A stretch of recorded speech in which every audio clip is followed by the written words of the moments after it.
Yeah, the sun's shining. It's still cold out here though.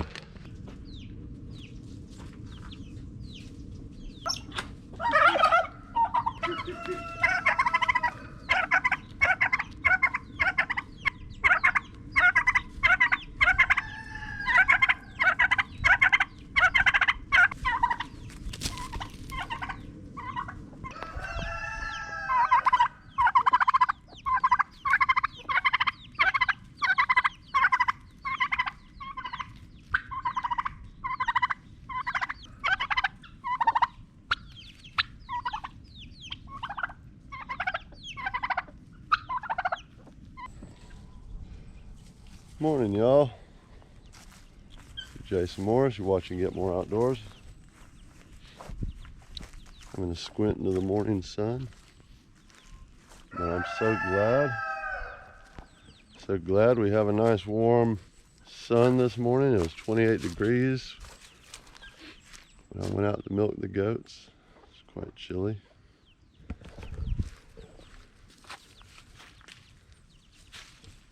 Gonna have to cut some wood today.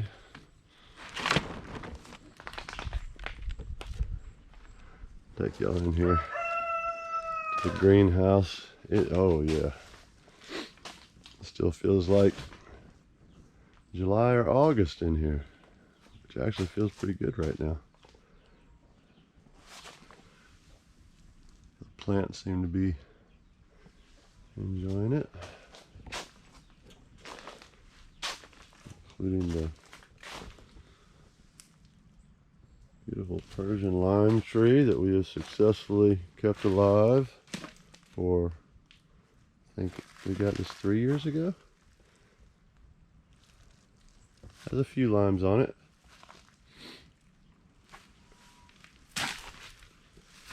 Our lemon tree doing well. It hasn't gotten big enough to produce lemons yet.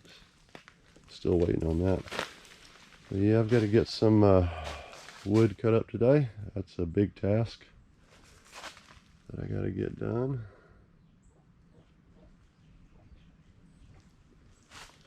Because this is how I'm heating the greenhouse. I'd like to eventually go ahead and brick the whole floor of this. I think with the amount of sun, it would soak up a lot of heat and then just radiate it out back out through the night. But I mean, yeah, we're keeping it warm in here. We've gotten a few frosty nights, some freezes, and the avocado tree doesn't even look like it's gotten really cold. The mango's looking good.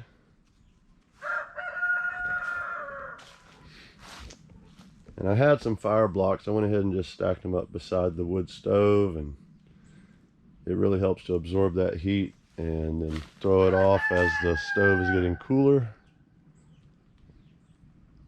Trying to do what I can. Thankfully we don't get an excessive amount of cold down here in Alabama, but it can get pretty chilly. So, but yeah, I just figured I'd take you guys along with me, show you some of what we're doing here at the farm in our ever continual pursuit for personal growth and self-responsibility, and trying to, you know, produce more for ourselves instead of being the typical consumer. We're trying to be more producers, produce our own stuff, not be so self-reliant upon a system that, you know, seems a little shaky at times, if you want to be honest with yourself, you know. So we put in some more fruit trees towards that goal of providing for ourselves. These are dwarf mulberries, everberry mulberries.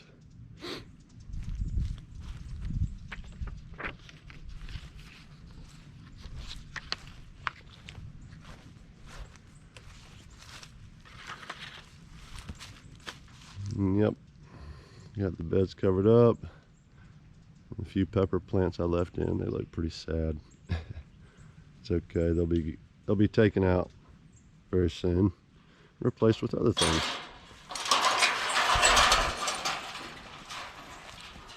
Walk you you guys in here real quick. So this is garlic. Good amount of garlic in those 2 beds, and I'm gonna end up putting another bed of garlic over there. I still have time to go ahead and put some in. It'll overwinter, it'll grow and pretty decently overwinter here in Alabama, and then we usually harvest our garlic out about May, late May. So yeah, got a bunch of firewood, a pile of wood to turn into firewood, and some other things we're doing today. I'm gonna be grilling up some goat that we had to take out of the flock, and they're gonna make some it's rib section. They're gonna do some little tomahawk steaks or tomahawk ribs, and doing those on the grill.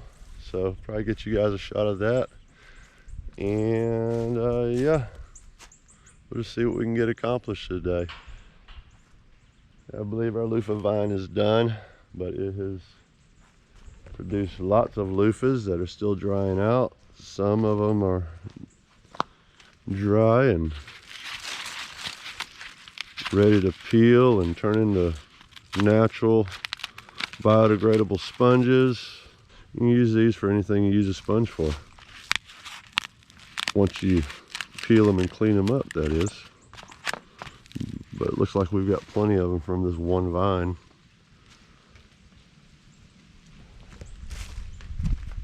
Yeah, it's a very, very crisp morning, but a very pleasant morning if you like cool weather.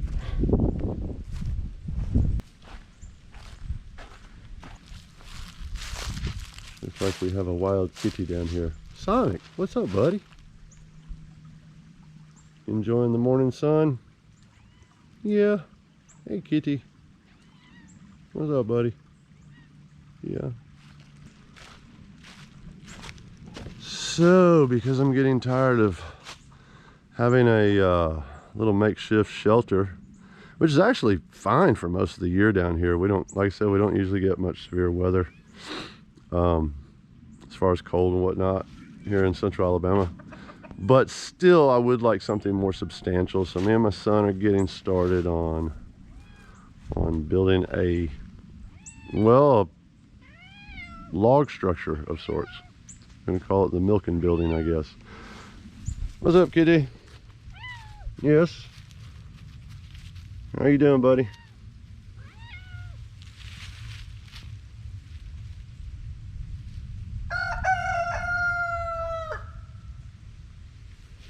But yes, this is what I have to turn into firewood.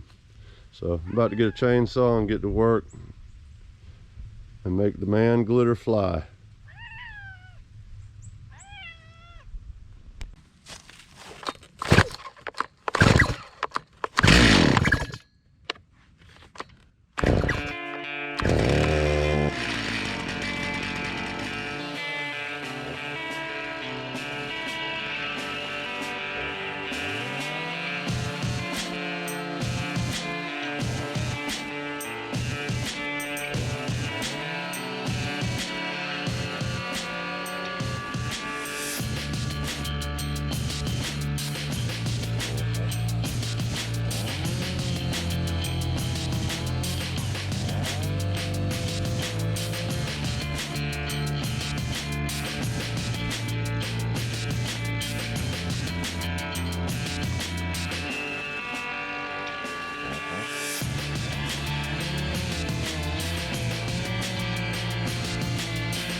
I had to take a break from the wood cutting.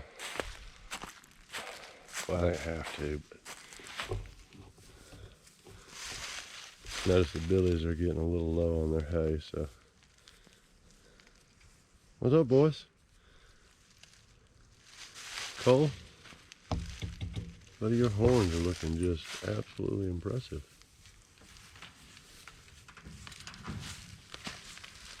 Modelo, what's up, man? Looking handsome. Looking handsome. Oh my. They're a handful. The farm tour's never in. We'll get them hayed up, and then I gotta get back to getting some wood cut and split up. Get on those goat ribs.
Munch, munch, munch. Our boys don't stop munching, do you?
I'm gonna show you guys something. If y'all use wood to cook with, like I do, or you're going to, just something to keep in mind. You don't ever want to burn any punky wood. See how it's real spongy? Don't want to burn that to cook your to cook anything on. In fact, I don't even burn anything like this in the grill, period, because it lets off a really horrible odor. But once I split that off, I can use that heartwood, and that'll cook some meat just fine. Just note to self, don't want to burn anything like that. It's fine, you know, out here just burning a campfire, but you just don't want to cook over something like that. So just show you my quick kind of semi-chaotic fire lay that I use whenever I'm cooking with my stove.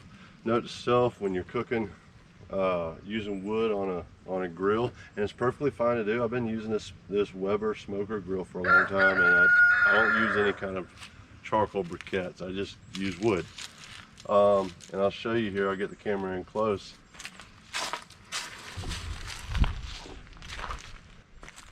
So when you're using selecting wood to cook with, a lot of this are dry sheds off of our like pecan, black walnut, and our oak trees. So you want to make sure you're using hardwood. You don't want to use anything that's semi-rotted or soft or pithy.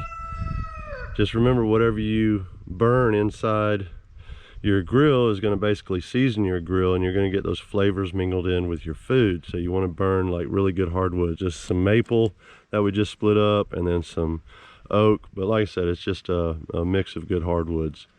And I know my grill enough and how much wood to put on there.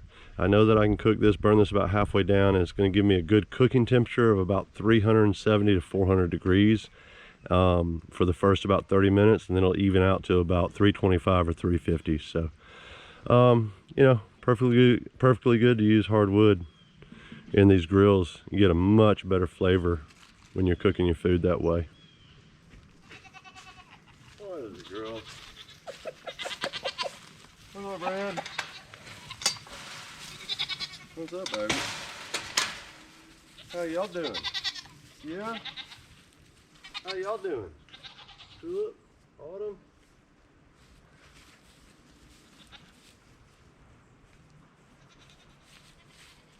Y'all just talking?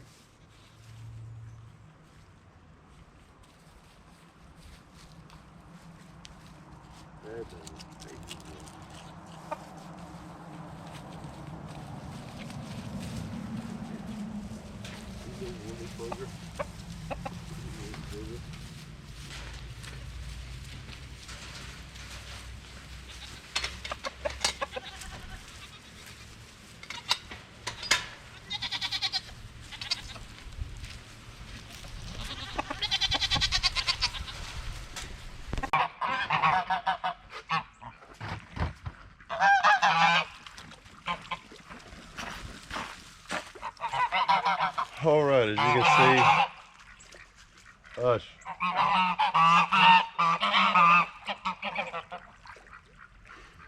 As you can see, got the grill started. It's cooking down to some coals to where I can go ahead and put these pieces of brisket and rib and loin from that goat I processed out on here. We're gonna sear it a little bit. Be careful not to overcook it, and then I'll put it on a stainless cookie sheet. Put the cover back on it and finish it the rest of the way off. I didn't get all that wood that I chainsawed up split, but I got like 80% of it done. So ran out of time, but I got plenty of wood split, ready to heat the greenhouse for the next few nights when it's dipping below freezing. And yeah, let's get this meat on here. I've gotten hungry.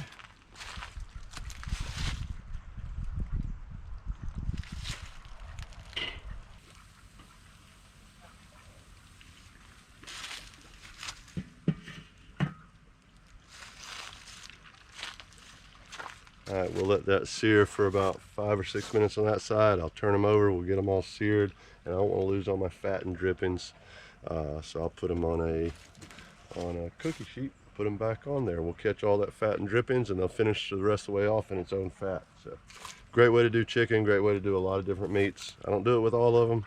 Some of them, though, it's the way to do it, but they still get all that nice wood smoke, as you can see. So, I'm gonna start making your stomach growl here in a minute.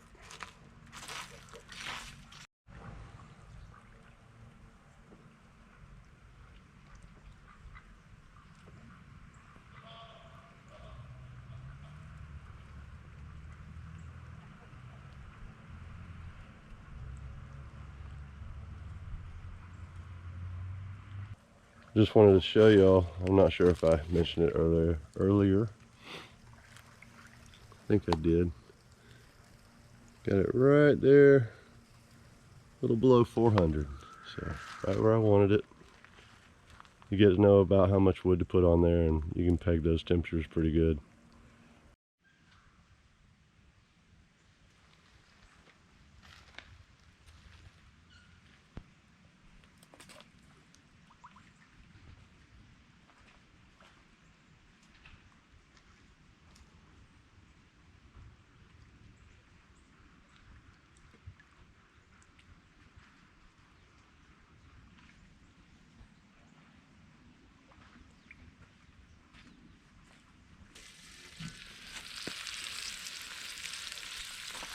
Oh yeah, looking juicy. Sizzle, sizzle.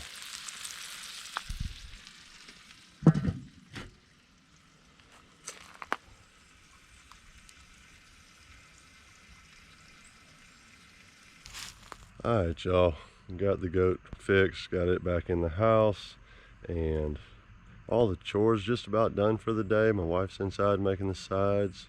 I think I'm going to draw this video to a close. I've still got to get the wood stove lit in the greenhouse and milk the goats.